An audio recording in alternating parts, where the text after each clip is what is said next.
Hi everybody, and welcome back to section 5. We're going to be talking about searching and filtering on issues in this section, which can be a very powerful capability within JIRA.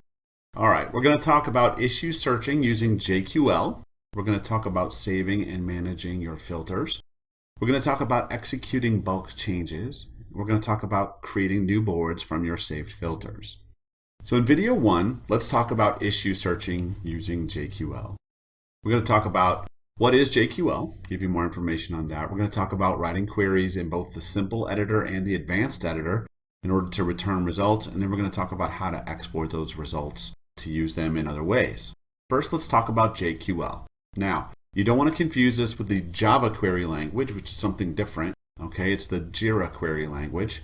It's very similar in format to SQL. So if you've spent any time in SQL and understand that query syntax, you're going to feel pretty comfortable in JQL. It uses fields, values, operators, and keywords. And let's talk about what those are. So the fields themselves are the different types of information that are contained within the system. So these are the different attributes for the work types, etc. The values are actually what's contained within those fields.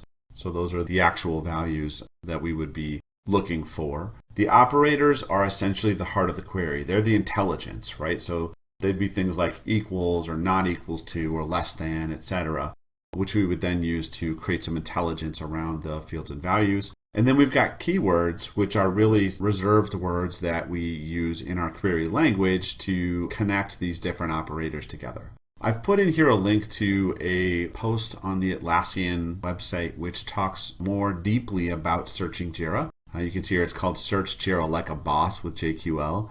So if you need more information, that's a great way to get some, if you can reference that. So let's take a look at the simple and advanced JQL editors in JIRA. We have these two projects here, first project and second project in our instance of JIRA. So what we want to do is we want to run and do some queries against these projects. So you'll see here we have the issues link here in the upper left corner. So let's click that, and you can see here we can go to search issues. So our default screen for searching is going to be basically the most generic query that we can do. And we're actually in the advanced editor. So let's flip over to the basic editor here. And you can see that it's going to give us drop downs which let us build a query. All right, so we can say for the first, I can check these projects and say I want to see just the first project, just the second project. And you can see the results underneath changing as I do that. You can see I can choose the types of issues that I want to see, the status that I want to see, who it's assigned to, etc. Okay. So this is the basic editor, and we can run a query just by clicking this search for issues. All right. Now, if we go to the advanced editor, you can see we can also look up specific things. Now, one of my favorite queries is about open sprints. All right. So we can say, show me all of the open sprints within this FP1 project. You can see it's actually going to write a query for us that makes it easier for us to run this.